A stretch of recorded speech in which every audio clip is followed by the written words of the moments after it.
Hello' and নমস্কাৰ, মই doctor Dhrubajyoti Gogoi. This is Healthcast. আমাৰ আগৰ যিটো এপিছ'ড আছিল তাত আমি কৈছিলোঁ দুটা কাহিনী গলব্লাডাৰ ষ্ট'নৰ বিষয়ে, আৰু আপোনালোকক এইটো অৱগত কৰিছিলোঁ যে কেনেকৈ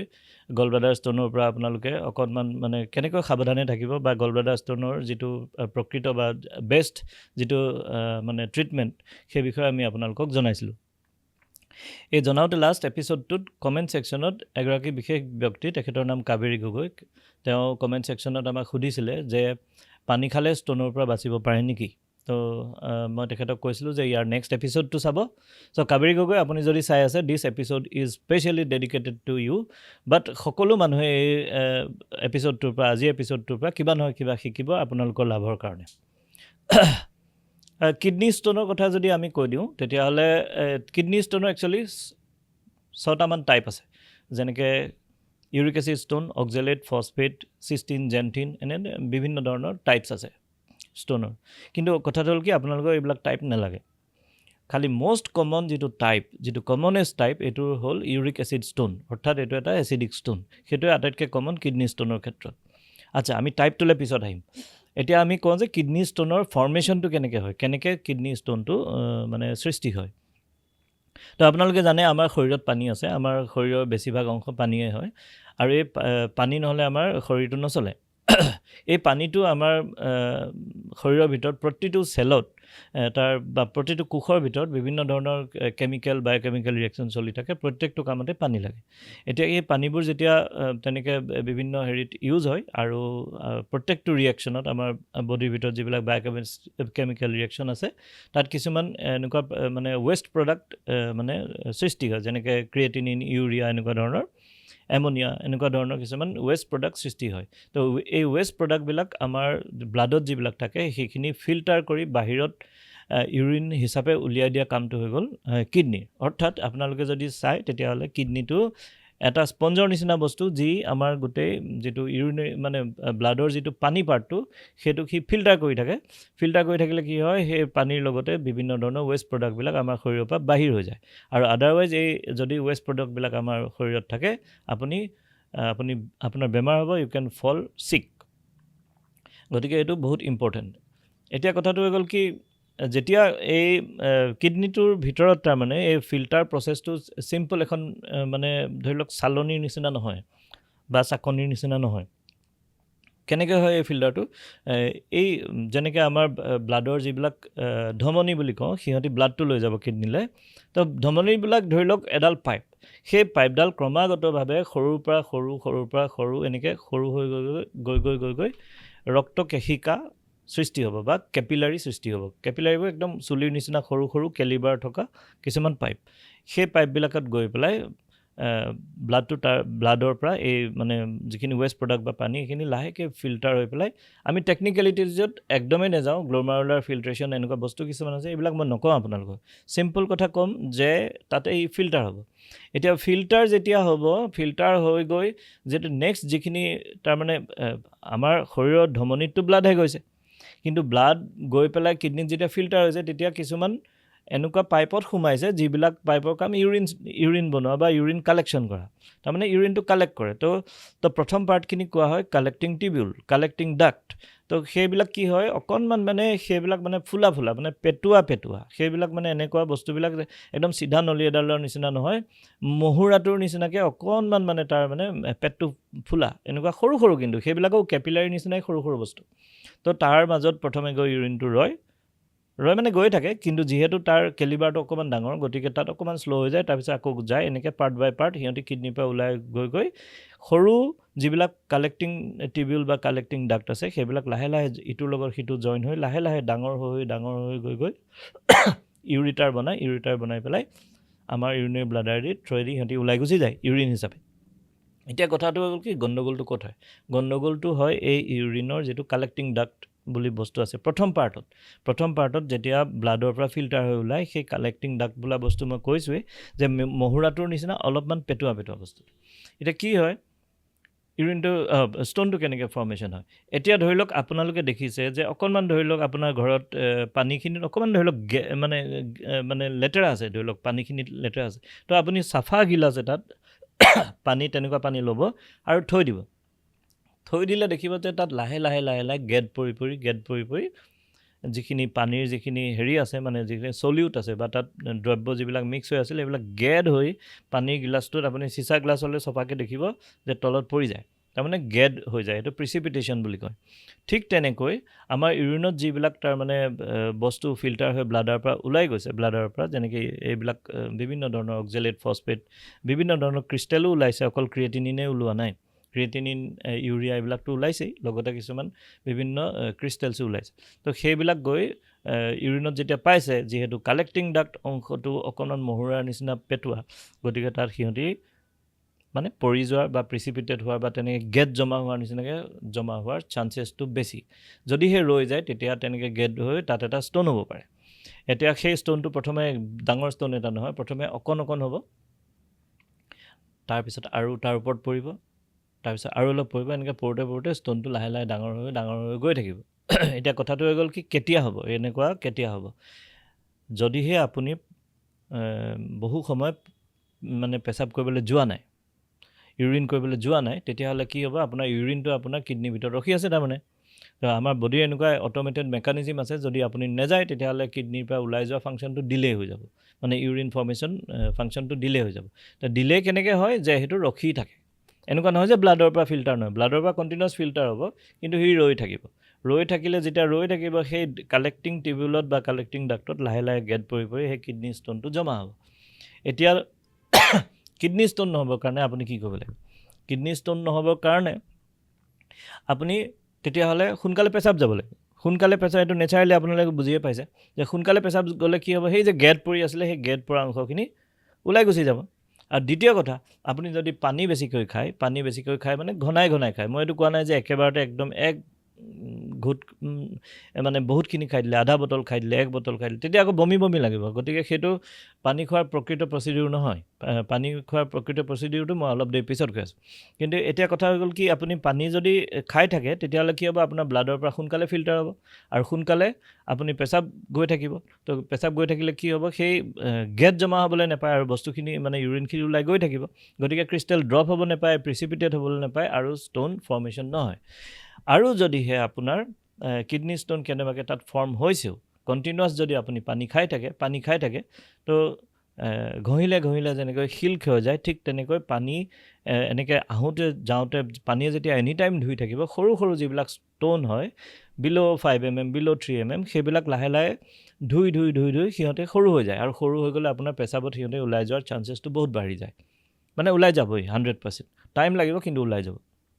এতিয়া কথাটো হ'ল কি আপুনি পানী কেনেকৈ খাব তেতিয়াহ'লে তো পানী আপোনাৰ মই কৈছোঁ যে আধা বটল পানী আপুনি যদি একেলগতে খায় পেটটো ফুলা লাগিব বহু সময়ত ৰোগী আমাৰ ওচৰলৈ আহিলে আমি আল্ট্ৰাচাউণ্ড কৰিবলৈ তেওঁলোকক কওঁ যে আপুনি বহক পানী খাওক আৰু মানুহবিলাকে একেবাৰতে এটা বটল বাহিৰৰ পৰা কিনি আনি একদম ঘুটকৈ গোটেইটো খাই দিয়ে পেটত পানী বহুত হৈ যায় তেওঁ বমি হৈ যায় আল্টিমেটলি তেওঁৰো লাভ নহয় আৰু আমাৰো আল্ট্ৰাচাউণ্ড কৰিবলৈ বিশেষ একো সুবিধা নহয় গতিকে তেনেকৈ পানী খাব নালাগে পানী খাব লাগে কেনেকৈ মই শিকাই আছোঁ আপোনালোক ধৰি লওক আপুনি আপোনাৰ ওচৰত বটল এটা আছে আপুনি আধা ঘণ্টাৰ মূৰে 2-3 ঘুটমান খাই দিলে সেইটো এটা টেকনিক আৰু নহ'লে গৰম চাহ খোৱাৰ নিচিনাকৈ আপুনি চিপ বাই চিপ খাই থাকক তেতিয়া কি হ'ব আপোনাৰ কণ্টিনিউৱাছ আপোনাৰ মানে ইউৰিন ফৰ্মেশ্যন হৈ থাকিব কণ্টিনিউৱাছ ৱাশ্ব আউট হৈ থাকিব তো আপোনাৰ ছিষ্টেম ফিল্টাৰ হৈ থাকিব আপোনাৰ শৰীৰত কোনো অপদাৰ্থ যিবিলাক বস্তু যেনেকৈ ক্ৰিয়েটিনিন ইউৰিয়া এইবিলাক জমা হ'বলৈ নাপায় অলাগতিয়াল ক্ৰিষ্টেলবিলাক জমা হ'বলৈ নাপায় আৰু সিহঁতি ৱাশ্ব হৈ গৈ থাকিব কণ্টিনিউৱাছলি ইউৰিনত আৰু আপোনাৰ কিডনি ষ্ট'ন কাহানিও নহয় কিন্তু একেলগতে যদি আপুনি পানী খাবলৈ যায় জোৰকৈ তেতিয়াহ'লে বমি হৈ যোৱাৰ চান্সেছ বেছি গতিকে সেইটো তেনেকৈ খাব নালাগে গতিকে এতিয়া আপোনালোকে মন কৰিব এতিয়া আহোঁ আমি কাবেৰী গগৈৰ মূল প্ৰশ্নটোলৈ তেওঁ সুধিছিল যে গলব্লাডাৰ ষ্ট'ন এনেকৈ পানী খালে গুচি যায় নেকি এতিয়া আপোনালোকে চাব যে আমাৰ যিটো ইউৰিনৰ ছিষ্টেম বা কিডনিৰ আমাৰ যিটো ছিষ্টেম সেইটো আমাৰ এক্সক্ৰিটৰী ছিষ্টেম অৰ্থাৎ আমাৰ শৰীৰৰ নিষ্কাশন এটা প্ৰণালী সেইটো ভগৱানে এনেকৈয়ে ডিজাইন কৰিছে যে আপোনাৰ ব্লাডৰ পৰা যিবিলাক বেয়া পদাৰ্থ সেইবিলাক ৱাশ্ব কৰি তাৰ থ্ৰুৱেদি ফিল্টাৰ হৈ ওলাই গুচি যাব পাৰে গতিকে সেইটো এটা নিষ্কাশন তন্ত্ৰ গতিকে ইউৰিনৰ ক্ষেত্ৰত এইটো সঁচা কিন্তু গলব্লাডাৰ ষ্ট'নৰ ক্ষেত্ৰত কি হয় সেইটো এটা নিষ্কাশন তন্ত্ৰ নহয় গলব্লাডাৰ ষ্ট'নৰ কাম হ'ল তাত বাইলটো গলব্লাডাৰৰ কাম হ'ল তাত বাইলটো যিটো পিত্তৰস বুলি আমি কওঁ সেইটো লিভাৰত ফৰ্ম হয় তাৰ পৰা আহি গল ব্লাডাৰত ষ্ট'ৰ হয় আৰু গল ব্লাডাৰ কাম হ'ল যেতিয়া আমাৰ ষ্টমাকত যেতিয়া খানা পৰিব পাকস্থলীত আহি খানা পৰিব আৰু ষ্টমাকৰ পৰা লাহেকৈ ওলাই আহিব জাষ্ট ষ্টমাকৰ দুৱাৰদলিৰ পৰা বাহিৰলৈ আহিব তেতিয়া সেই গল ব্লাডাৰটো এনেকৈ চেপা খাই যাব মানে কণ্ট্ৰেকশ্যন হ'ব আৰু লগে লগে বাইলটো ওলাই আহিব বাইলৰ কাম হ'ল আমাৰ হজমত সহায় কৰা গতিকে আমাক হজম কৰিবলৈহে বাইল লাগে সেইটো কাৰণে গল ব্লাডাৰৰ প্ৰধান কাৰণটো হ'ল বাইলটো ষ্ট'ৰ কৰি ৰখা যেনেকৈ এতিয়া বোলে ঘপকৈ মানুহজনে খানা খাই দিলে আৰু মোৰ ওচৰত বাইলেই নাই তেনেকুৱা এটা পৰিস্থিতি নহ'বৰ কাৰণে কি কৰিছে গল ব্লাডাৰটো এটা টেংকি তাত আপোনাৰ বাইলটো বা পিত্তৰসটো জমা হৈ থাকে খানা অহাৰ লগে লগে সি যাতে পৰ্যাপ্ত পৰিমাণে বাইল বা পিত্তৰস যোগান ধৰিব পাৰে সেইটো এটা ষ্ট'ৰ সেইটো কাৰণে আপোনালোকে গল ব্লাডাৰটো কাটি দিলেও একো নহয় কাৰণ তাত কিয় ষ্ট'ৰটোহে নাই ষ্ট'ৰটোহে আপুনি কাটি দিছে কিন্তু আদাৰৱাইজ আপোনাৰ লিভাৰে আপোনাৰ বাইল বা পিত্তৰসটো কিন্তু বনাই আছে গতিকে আপোনাৰ শৰীৰৰ কাম চলি থাকিব আৰু ইয়াতে কি হ'ল আপুনি যদি পানী খায় সেই পানীটো লিভাৰৰ থ্ৰুৱেদি গৈ আপোনাৰ গল ব্লাডাৰ ৱাশ্ব নকৰে কাৰণ সেইটো আপোনাৰ নিষ্কাশন তন্ত্ৰত নাই সেইটো এটা বেলেগ ছিষ্টেম কিন্তু কিডনীৰ ক্ষেত্ৰত যিহেতু এইটো নিষ্কাশন তন্ত্ৰ বা নিষ্কাশন যন্ত্ৰ গতিকে পানীটো খালে আপোনাৰ ষ্ট'নটো আপোনাৰ ইউৰিনৰ থ্ৰুৱেদি ৱাশ্ব হৈ ওলাই যোৱাৰ চান্সেছ বহুত বেছি আৰু 100% বুলিও আপুনি ধৰিব পাৰে খালি আপুনি পানী খোৱাৰ অভ্যাস গঢ়ি তুলিব লাগিব এতিয়া আহি যাওঁ আমি একদম প্ৰথম কথাটো লৈ যে আটাইতকৈ বেছি যিটো ষ্ট'ন কমন হয় সেইটোৰ নাম হৈছে ইউৰিক এচিড ষ্ট'ন নামটোৱে কৈছে যে এইটো এটা এচিডিক ষ্ট'ন তো এচিডিক ষ্ট'ন এইটো জমা হয় এতিয়া ইউৰিক এচিড ষ্ট'নটো ক'ৰ পৰা সৃষ্টি হয় তো নাম্বাৰ 1 হৈছে ইউৰিক এচিডটো মানে এটা নাইট্ৰজেনৰ মেটাবলিক প্ৰডাক্ট নাইট্ৰজেন ক'ৰ পৰা আহিব আমাৰ শৰীৰত নাইট্ৰজেন আহিব প্ৰটিনৰ পৰা প্ৰটিন ক'ৰ পৰা আহিব প্ৰটিন আপোনালোকে জানেই যে মাছ মাংস এইবোৰ কণী এইবোৰৰ পৰা আমাৰ প্ৰটিন আহে গতিকে এনেই নৰ্মেল মানুহ এজনৰ একো নহয় কিন্তু যদিহে আপুনি তাৰমানে আৰু এটা কথা আছে যে এই stone former is a stone former যদি আপোনাৰ আজি কিডনী ষ্ট'ন হৈছে তেতিয়াহ'লে কাইলৈ পৰহিলৈ আপোনাৰ হোৱাৰ চান্সেছ বহুত বেছি কাৰণ এজন ষ্ট'ন ফৰ্মিং মানুহে প্ৰায় দেখা যায় যে তেওঁৰ শৰীৰত এনে কি দিগদাৰী আছে সেইটো একেবাৰে পিন পইণ্ট কৰি উলিয়াবলৈ দিগদাৰী কিন্তু যদিহে এবাৰ আপোনাৰ ষ্ট'ন হৈছে কিডনী ষ্ট'ন হৈছে তেতিয়াহ'লে দ্বিতীয়বাৰ বা তৃতীয়বাৰ হোৱাৰ চান্সেছ বহুত বেছি গতিকে এই ইউৰিক এচিড ষ্ট'নেই হওক যি আমাক এই প্ৰকাৰটো বৰ বেছি ইম্পৰ্টেণ্ট নহয় কিন্তু যদিহে আপুনি ষ্ট'ন ফৰ্মাৰ হয় আপোনাৰ যদি পেটত বা কিডনীত এবাৰ হ'লেও ষ্ট'ন হৈছে তেতিয়াহ'লে আপুনি সাৱধান হৈ যাওক যিবিলাক বস্তুৱে ইউৰিক এচিডৰ সৃষ্টি কৰিব পাৰে যেনেকৈ প্ৰটিন এইটো আপুনি কমাই দিয়ক মাছ মাংস এইবিলাক খাওক আপুনি নেখালে আকৌ পুষ্টিৰ কথাও আছে কিন্তু কমকৈ খাওক আৰু দ্বিতীয় হৈ গৈছে এলকহলিজিম কি হয় এলকহলে কি কৰে আমাৰ ব্লাডত ইউৰিক এচিডৰ পৰিমাণটো বঢ়াই দিয়ে গতিকে এলকহল খালে আপোনাৰ ইউৰিক এচিডৰ পৰিমাণ বাঢ়ি যাব আৰু ইউৰিক এচিড ষ্ট'ন হোৱাৰ চান্সেছ বহুত বেছি হাই হৈ যাব এনেকুৱাতে মই আৰু এটা কথা কৈ দিওঁ যে আমাৰ বহুতেই যদি ডেকা ল'ৰা বিশেষকৈ ধৰি লওক গম পালে যে আমুকৰ তাৰ বোলে